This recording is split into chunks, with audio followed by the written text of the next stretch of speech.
வணக்கம். நல்லா இருக்கீங்களா? இது பட்ஜெட் பற்றிய உங்களின் ஒருவன். பட்ஜெட்டுக்கு முன்னாடி நீங்க போட்ட ட்வீட்டே நேஷனல் நியூஸ் ஆயிடுச்சே. ஒன்றுமில்ல, பட்ஜெட் லோகோவை வெளியிட்டிருந்தேன். மொழிக் கொள்கையில் நம்ம எந்த அளவுக்கு உறுதியாக இருக்கோம்னு காட்ட அதில் ரூன்னு வச்சுருந்தோம், அவ்வளவுதான். ஆனால் தமிழை பிடிக்காதவங்க அதை பெரிய நியூஸ் ஆக்கிட்டாங்க.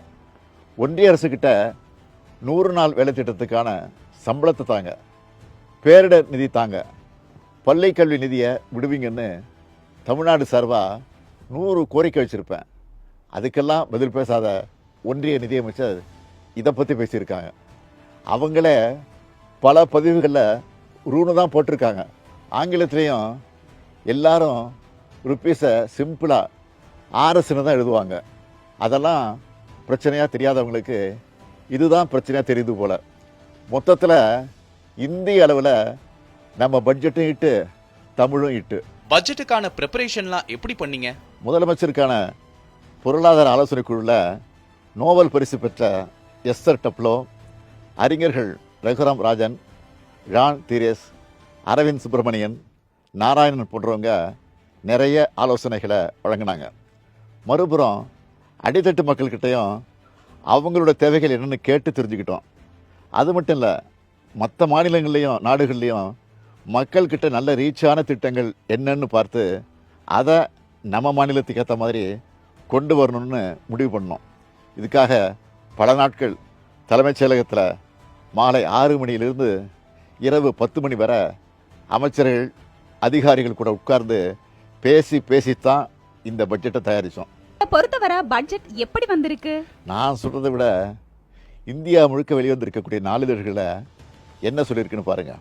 இந்த இந்தியன் எக்ஸ்பிரஸ் பத்திரிக்கையில் தலைப்புச் செய்தியாக போட்டிருக்கிறாங்க, பட்ஜெட் தட் கவுண்ட்ஸ் ஆல் அப்படின்னு போட்டு ஒரு கோலத்தை போட்டு கார்ட்டூனில் எல்லா திட்டங்களும் கொண்டு வந்து சேர்த்து அதில் வெளிப்படுத்தியிருக்கிறாங்க. டைம்ஸ் ஆஃப் இந்தியாவில்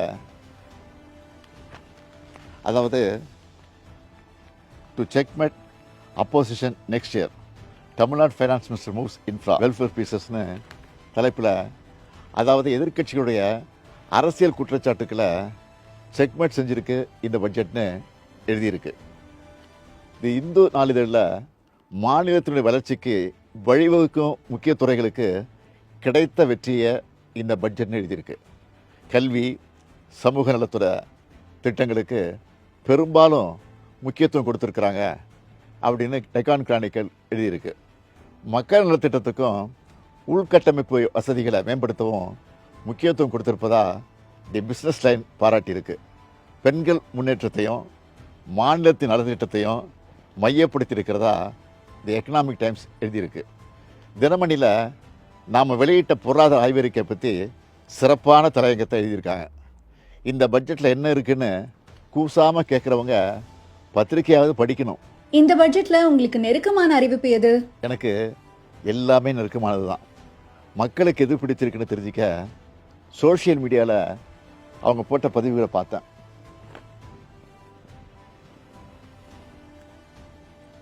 ஸ்கர்லட் விம்னல் என்ற ட்விட்டர் ஐடி பெண்கள் பாதிப்புக்குள்ளாகிற கருப்பை வாய் புற்றுநோய்க்கான தடுப்புக்கான மருந்தை அரசே இலவசமாக தரணும்னு என்னை டேக் பண்ணியிருந்தாங்க. இந்த திட்டத்தை செயல்படுத்த நினச்சிருந்தோம். இப்போ இந்த பட்ஜெட்டில் அதுக்கான அறிவிப்பை வெளியிட்டிருக்கிறோம். அது மட்டும் இல்லை, டாக்டர் நிகிதா மேஹரா என்பவரும் ஃபென்டாஸ்டிக் நியூஸ்னு சொல்லி நன்றி தெரிவிச்சிருக்கிறாங்க. அதே போல் தெலுங்கானாவில் போக்குவரத்தை ஒழுங்குபடுத்துகிற பணிகளில் திருநங்கைகளுக்கு வாய்ப்பளிக்க போகிறதா ஒரு செய்தியை பார்த்தேன். தமிழ்நாட்டிலையும் இப்படி செயல்படுத்தலாம்னு முடிவெடுத்தோம். அதன்படி ஊர்காவல் படையில் திருநங்கைகளையும் ஈடுபடுத்துகிற அறிவிப்புக்கு பெரிய வரவேற்பு கிடைச்சிருக்கு. இது தொடர்பாக நேஹா என்பவர் என்ன சொல்லியிருக்காங்கன்னு நீங்களே பாருங்கள். இந்த சமூகத்துல கல்வி நிச்சயமா மிகப்பெரிய ஆயுதம். ஆனா அது விளிம்புநிலை சமூகமான திருநர் மக்களுக்கு கிடைக்கிறதுல நிறைய பிரச்சனைகள் இருக்கு. வாழ்வாதாரம் இருக்கக்கூடிய மற்ற பிரச்சனைகள்லாம் எதிர்த்து நிறைய திருநர் மக்களால உயர்கல்வி படிக்க முடியாம போகுது. அதுக்காக எல்லாருக்கும் எல்லாம் திட்டம், புதுமை பெண், தமிழ் புதல்வன் அப்படிங்கிற திட்டத்துக்கு கீழ மாசம் 1000 ரூபாய் ஊக்குவிக்கும் வகையில தமிழ்நாடு அரசு கொடுக்க போகுது. அது மட்டும் இல்லாம வாழ்வாதாரத்தை மேம்படுத்த வகையில இன்னொரு திட்டமும், திருவிழா காலங்கள்ல கூட்ட நெரிசல்களை கட்டுப்படுத்துறதுக்கும் போக்குவரத்து மேலாண்மைகளுக்கும் ஊர்காவல் படையில திருநர் மக்களை ஈடுபடுத்த வைக்கிறது. எல்லா ஊர்காவல் படையினர் மாதிரியும் மதிப்பூதியம், சீருடை, உயரிய பயிற்சிகள் அப்படின்னு சொல்லிட்டு செயல்படுத்த அரசு இந்த எல்லாருக்கும் எல்லாம் திட்டத்திலையும் சொல்லியிருக்காங்க அப்படிங்கிறது இன்னொரு மிகப்பெரிய சந்தோஷமான விஷயம். கொஞ்ச நாளைக்கு முன்னாடி விருதுநகர் போனப்போ அரசு காப்பகத்தில் இருக்கக்கூடிய பெற்றோரை இழந்த குழந்தைகளுக்கு ஸ்வீட் வாங்கிட்டு போனேன். காப்பகங்களில் இருக்கவங்கள நாம் பார்த்துக்கிறோம், மற்ற குழந்தைகளுக்கு ஏதாவது பண்ணணும்னு தோணுச்சு. அப்படி உருவானது தான் தாயும் மாணவர் திட்டம். இதை பார்த்து டாக்டர் சென் பாலன் என்பவர் என்ன சொல்லியிருக்காரு பாருங்க. நான் கட்டும் வரி பணம் இப்படி பயன்படுத்தப்படும் எனில் இதைவிட வேறு பெருமை என்ன உள்ளது. ஆதரவற்ற முதியோருக்காக அன்புச்சோலை திட்டத்தை அறிவித்தோம். இதுக்கு மக்கள் என்ன மாதிரி ரியாக்ட் பண்ணியிருக்காங்கன்னு பாருங்கள். பொதுமக்கள் மட்டும் இல்லை, ஆனந்த் சீனிவாசன், பிரபாகர், சோமவல்லியப்பன் போன்ற பொருளாதார வல்லுநர்களும் என்ன சொல்லியிருக்காங்கன்னா, எல்லா மாவட்டத்துக்கும் ஒரு திட்டத்தை அனௌன்ஸ் பண்ணியிருக்கிறார். ஃபஸ்ட்டு டிஃப்ரென்ஸ் என்னென்னா நான் பார்க்குறதுல, போன எலெக்ஷன் நீங்கள் பார்த்தீங்கன்னா கொங்கு மண்டலத்தில் திமுக ரொம்ப பெருசாக பண்ணலை. ஆனால் இப்போ நீங்கள் மோடி அரசாங்கத்தை பார்த்தீங்கன்னா யாரெல்லாம் எங்களை சப்போர்ட் பண்ணலையோ அவங்கள நாங்கள் கண்டுக்கவே மாட்டோம். தமிழ்நாட்டை பற்றி நாங்கள் ஒரு வார்த்தை கூட பேசலை. தமிழ்நாடு எந்த ஸ்டேட்டெல்லாம் அவங்களுக்கு ஓட்டு போடலையோ அவங்கள பேசலை. ஆனால் இவங்க அதையும் பேசியிருக்காங்க.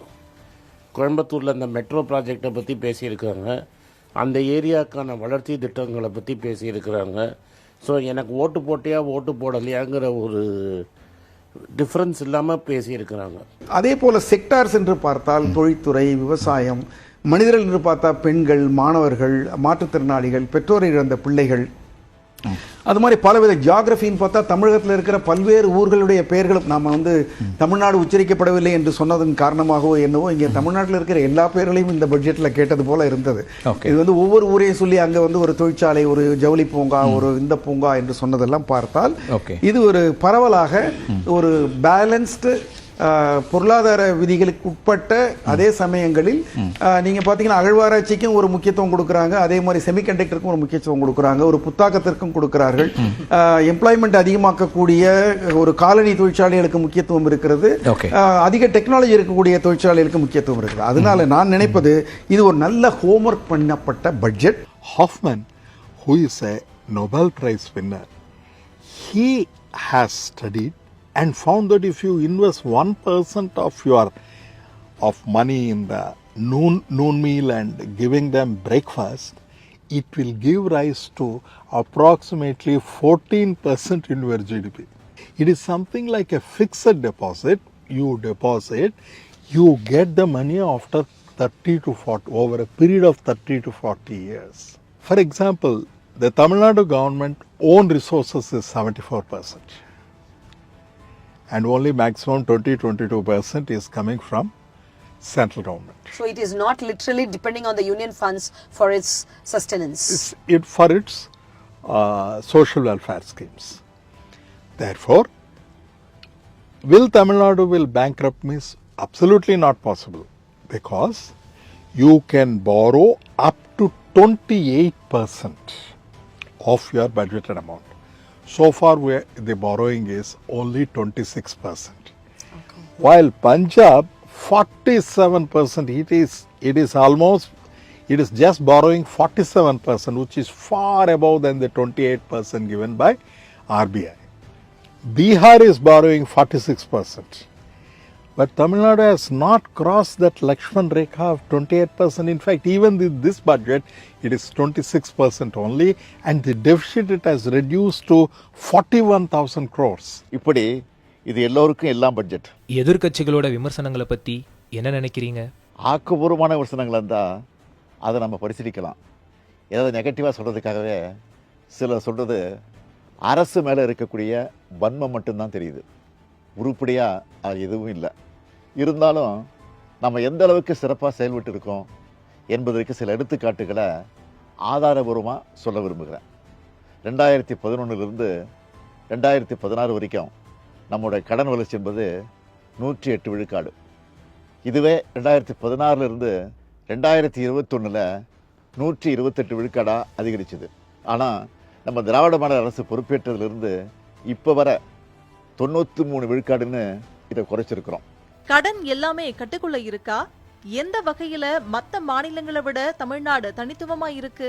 தமிழ்நாட்டுடைய கடன் கட்டுக்குள்ள இருக்குன்னு அண்மையில் வெளியான பொருளாதார ஆய்வறிக்கையும் தெளிவுபடுத்தியிருக்கு. கடன் வாங்காத அரசுன்னு எதுவும் இல்லை. அப்படி வாங்குகிற கடனை முறையாக செலவு பண்ணுறோமா என்பது தான் முக்கியம். அந்த வகையில் எதிர்கால தலைமுறைக்கான முதலீடாக தான் திராவிட மாடல் அரசு கடன் தொகையை செலவு பண்ணியிருக்கு. அதனால தான் எதிர்க்கட்சிகளோட அர்த்தமற்ற விமர்சனத்தை வல்லுநர்களும் நாளேடுகளின் தலையங்கங்களுமே தவறுன்னு ஆணித்தரமாக சொல்லிட்டாங்க. பட்ஜெட் முடிஞ்சிச்சு, அடுத்ததா என்ன பிளான்? இப்போ அறிவிச்சதெல்லாம் உரிய காலத்தில் நடைமுறைப்படுத்த அமைச்சர்களை அதிகாரிகளை முடுக்கி விடுறது தான் உடனடியாக என்னுடைய அடுத்த வேலை. அது மட்டும் இல்லை, ஒன்றிய அரசோட நிதி ஒதுக்கீடுல ஓர வஞ்சனை, அதை பற்றி நாம் குரல் எழுப்புறதா நாடாளுமன்ற தொகுதி குறைப்பு என்ற ஆபத்து. இப்படி நம்ம மாநிலத்துக்கான நிதிக்கும் நீதிக்கும் போராட வேண்டியிருக்கு. அதையும் பார்க்கணும். 2030ஆம் ஆண்டுக்குள்ளே தமிழ்நாட்டை $1 டிரில்லியன் பொருளாதாரமாக உயர்த்தணும். தமிழ்நாடு எல்லாத்துலேயும் நம்பர் 1 இருக்கணும் என்கிற இலக்கை அடையணும். இப்படி நிறைய பணிகள் இருக்குது. அதனால் ஓய்வே கிடையாது. நன்றி, வணக்கம்.